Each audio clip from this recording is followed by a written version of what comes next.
사도행전 15장 13절에서 21절입니다.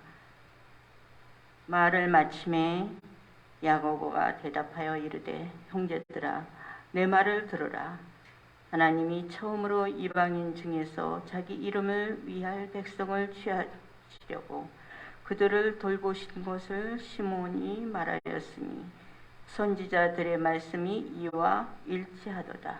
기록된 바 이후에 내가 돌아와서 다윗의 무너진 장막을 다시 지으며 또 그 허물어진 것을 다시 지어 일으키니 이는 그 남은 사람들과 내 이름으로 일컬음을 받은 모든 이방인들로 주를 찾게 하려 함이라 하셨으니 즉 예로부터 이것을 알게 하시는 주의 말씀이라 한과 같으니라.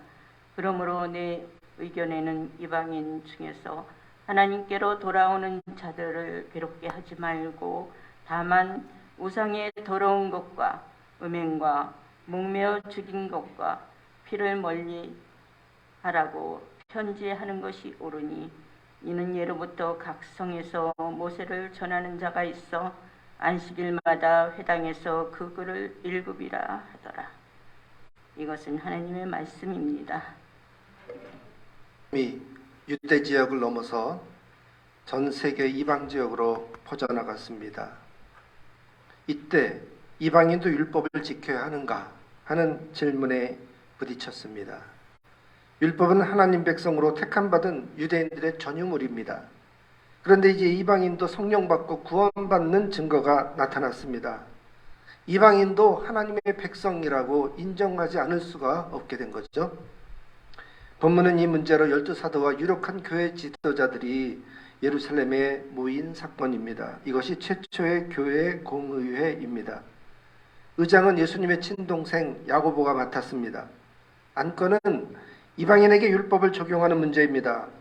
이방 지역에 전도하여 많은 교회를 세우고 돌아온 바울도 참석했습니다.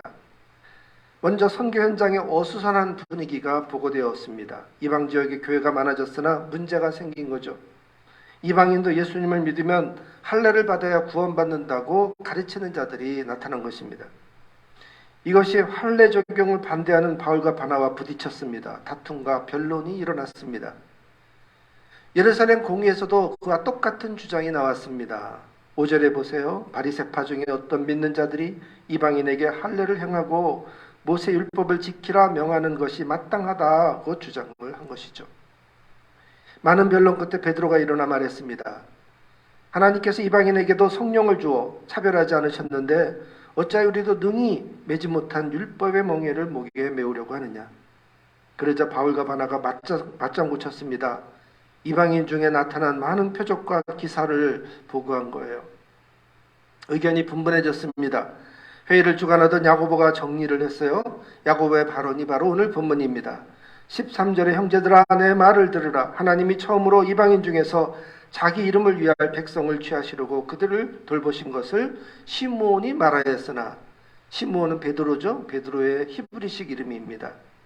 선지자의 말씀도 베드로와 말과 일치한다고 했어요. 그러면서 아모스의 말씀을 예로 들었습니다. 16절을 보세요. 이후에 내가 돌아와서 다윗의 무너진 장막을 다시 지으며 또 그 허물어진 것을 다시 지어 일으키리니 이는 그 남은 사람들과 그 내 이름으로 일컬음을 받는 모든 이방인들로 주를 찾게 하려 함이라 하셨으니, 야고보가 예를 든 것은 아모스서 9장 11절 12절 말씀이에요.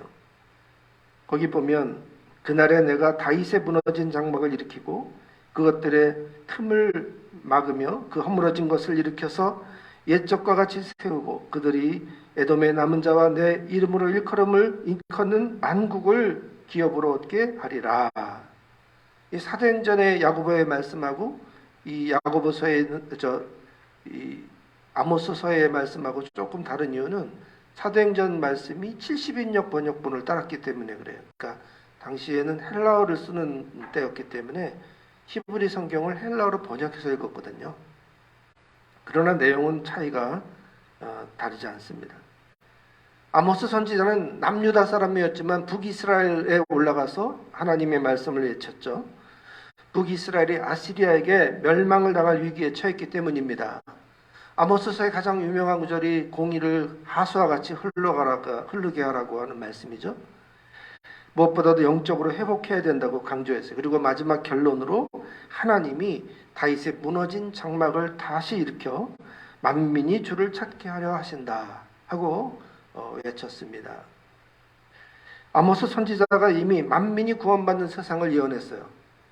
그러기 위해서 하나님이 무너진 다윗의 장막을 다시 회복시키려고 하신다는 겁니다. 다윗의 장막이 무엇이기에 하나님이 다시 세우려고 하시는 걸까요? 이 다윗의 장막은 역대상 15장 1절 말씀에 나옵니다. 다윗이 다윗성에서 자기를 위하여 궁전을 세우고 또 하나님의 궤를 둘 곳을 마련하고 그것을 위하여 장막을 치고. 다윗의 장막은 다시 찾은 법궤를 보관해둘 텐트입니다. 다윗이 블레셋에게 빼앗겼던 법궤를 되찾아왔습니다. 70년 만에 되찾은 것입니다. 법궤를 예루살렘으로 옮겨오기까지 우여곡절이 많았습니다. 다윗이 통일왕국의 왕이 된 후에 먼저 수도를 예루살렘으로 옮겼습니다. 예루살렘에 살던 여부수 사람들을 몰아내고 시온산에 궁전을 세웠습니다. 그리고 70년 동안 방치되었던 이 법궤를 찾아오려고 한 것이죠. 이 행사로 다윗이 통일왕국의 왕이고 이스라엘은 하나님이 다스리는 나라임을 만천하에 알리려고 한 것입니다. 법궤는 하나님의 임재의 상징입니다. 그런데 그 법궤가 70년 동안이나 기럇 여아림의 아비나답의 집에 있었습니다. 기럇 여아림, 수풀이 우거진 동네, 그런 뜻이에요. 다윗은 법궤 옮기는 일을 아주 크게 벌였습니다. 3만 명을 동원했습니다. 온 이스라엘에서 유력한 지도자들이 다 모이게 했어요. 새 수레를 마련했습니다. 악사들도 동원했습니다. 이렇게 떠들썩하게 일을 꾸민 것은 대내적으로 다윗이 하나님을 섬기는 왕이라는 것을 널리 알리려고 했던 것이죠. 하지만 일이 틀어지고 말았습니다. 수레를 끌던 소들이 뛰는 바람에 그 수레에 실은 법궤가 그만 떨어지게 생겼습니다. 뒤에서 수레를 몰던 웃사가 그 법궤를 붙잡았습니다. 거룩한 법궤에 웃사가 손을 대는 순간 하나님이 진노하셨습니다. 그 자리에서 웃사가 즉사하고 말았습니다. 그래서 역대상 13장 10절을 보면 웃사의 몸이 그때 찢어졌다고 했어요. 이것은 강한 전기 충격에 감전사한 것처럼 보입니다. 웃사가 죽자 한껏 달아오른 축제 분위 이벤트가 망가졌어요. 이것은 하나님이 다윗을 받아들이지 않는다는 표시였습니다. 다윗은 분노하고 낙담하고 창피했어요. 왕의 지지도가 추락했습니다. 다윗은 주눅 들고 말았죠. 아무리 생각해도 뭘 잘못했는지를 모르겠는 거예요. 다윗은 자기가 법궤 옮길 자격이 없다는 것을 깨달았습니다. 그 법궤를 다시 오베데돔의 집에 맡기고 돌아왔어요. 그렇게 석 달이 지났습니다. 그런데 이상한 소문이 들렸어요. 하나님이 오베데돔과 그 집에 복을 주셨다는 겁니다. 다윗에게 다시 용기가 생겼습니다. 그동안 법궤 옮기는 절차에 하자가 있었음을 깨달았어요. 법궤는 수레로 옮기는 게 아니고 레위 지파의 그앗 자손이 궤를 꿰어서 메어 옮겨야 된다는 것을 알았던 거죠. 이 오베데돔이 복받은 이야기는 지난주에 설교 때 말씀을 드렸습니다. 지금 제가 쭉 시리즈 설교를 하고 있기 때문에 설교를 중간에 놓치면 안 돼요. 지난주에 설교를 못 들은 분은 인터넷에 설교분이 있으니까 그 설교 영상을 보고 꼭 확인하시기 바랍니다. 다윗은 먼저 하나님의 법궤 둘 것을 마련하려고 장막을 쳤어요. 다시 온 무리를 예루살렘에 모이게 했습니다. 법궤를 맬 제사장과 레위 사람 870명을 모았어요. 먼저 성결하게 했습니다. 레위 지파 어른들에게는 악기를 들려서 즐거운 소리를 내게 했어요. 법궤를 지킨 문지기들을 뽑았습니다. 뒤를 따르게 했어요. 그리고 모두 세마포 겉옷을 입혔습니다. 자기도 베옷을 입었어요. 드디어 법궤를 채에서 꿰어 들어 올렸습니다. 괴를 맨 사람들이 6걸음을 갔어요. 이번에는 아무런 일이 일어나지 않았습니다. 하나님이 법궤 이동을 허락하신 사인이죠. 그래서 거기서 감사하며 수송아지 7마리, 순양 7마리로 제사를 드렸습니다. 모두 환호하며 이제 악기 연주를 시작했어요. 이스라엘 온 무리가 따르면서 찬양했습니다. 다윗도 기쁨에 겨워 춤을 추며 찬양했어요. 오벳 에돔의 집에서 예루살렘까지가 20km입니다. 그렇게 다윗은 행복하게 법궤를 옮겼습니다. 다윗은 준비해둔 장막에 법궤를 모셨습니다. 그리고 번제와 화목제를 드렸어요. 그리고 다윗은 여호와의 이름으로 온 백성에게 축복했습니다. 모든 백성에게 떡 한 덩이와 야자 열매로 만든 과자와 건포도로 만든 과자를 나눠주었습니다. 백성과 함께 기쁨의 잔치를 한 거죠. 그리고 레위 사람을 세워 법궤 앞에 찬양과 예배가 끊이지 않게 했어요. 24시간 동안 여호와를 찬송하고 감사하고 칭송하게 했습니다. 이 일을 체계 있게 하려고 찬양단 4,000명, 문지기 4,000명을 따로 뽑았습니다. 교대로 돌렸어요. 24개 조로 나누어서 돌아가며 찬양하고 법궤를 지키게 했어요. 하나님이 이 다윗의 장막을 가장 기뻐하셨습니다. 그래서 아모스 선지자를 통해 무너진 다윗의 장막을 다시 세우겠다고 하신 거예요. 그리고 이제 다윗의 장막을 새로 세울 때가 된 것입니다. 이거를 야고보가 알아챘어요. 예루살렘 공회에서 그것을 확인해 주었습니다. 그 증거가 뭐냐? 이방인도 예수 믿고 구원받게 되었다는 거죠. 하나님이 다시 세우겠다고 하신 다윗의 장막이 바로 교회입니다. 교회는 하나님이 다시 세운 다윗의 장막입니다. 처음에는 원시적인 제단이 있었습니다. 가인과 아벨이 제단을 쌓아서 제사를 드리기 시작했죠. 아브라함도 가는 곳마다 제단을 쌓고 제사를 드렸어요. 이 제단이 발전해서 모세의 성막이 되었습니다. 모세의 성막이 더 커진 것이 성전이죠. 솔로몬의 성전, 그게 무너지고 나서 스룹바벨이 다시 성전, 그게 또 무너지고 헤롯이 더 크게 웅장하게 성전을 지었죠. 그러나 그 성전도 결국 무너졌고 바벨론 포로기 때는 회당이 생겼습니다. 그런데 하나님은 그 제단도 성막도 성전도 회당도 아닌 이 다윗의 장막을 가장 기뻐하셨습니다. 왜냐하면 다윗의 장막은 겉모양보다도 진정한 감사와 찬양이 있었기 때문입니다. 다윗의 장막은 형식이 아닌 내면의 신앙 고백이 있었습니다.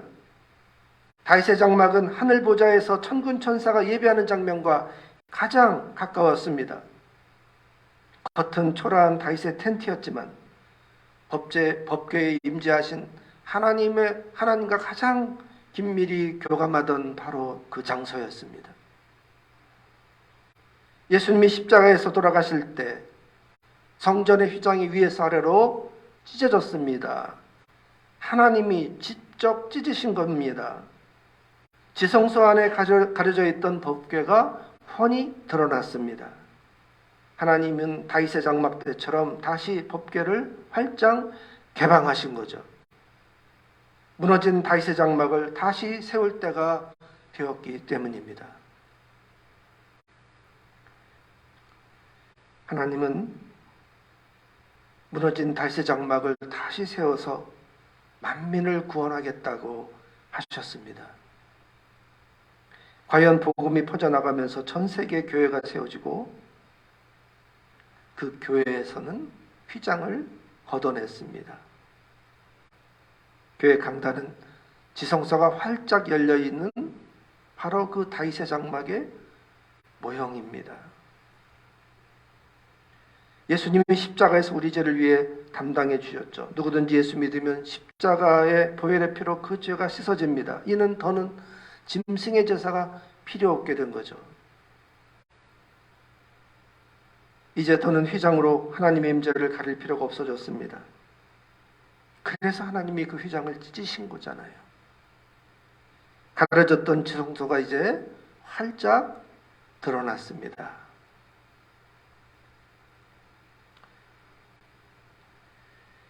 교회는 하나님의 자녀들이 예수님의 이름으로 예배하고 기도하는 공간입니다. 하나님은 바로 이 공간에서 찬양과 감사와 송축을 받고 싶어 하십니다. 교회는 하나님을 만나 친밀하게 예배하는 곳입니다. 하나님은 다윗의 장막을 잊지 못하셨어요. 그래서 예수님을 화목제물로 받으신 후에 곧바로 휘장을 찢으셨습니다. 이제까지는 유대인만의 하나님 백성이었는데 이제는 복음으로 만민이 하나님 백성이 된 것이죠.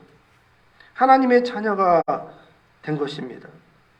교회는 다시 세운 다윗의 장막입니다. 하나님은 교회에 임재하시어 우리의 예배를 기쁘게 받으십니다. 친밀히 다가오셔서 우리 가운데 임재하신 그 하나님을 경험하는 예배자가 됩시다. 기도하겠습니다.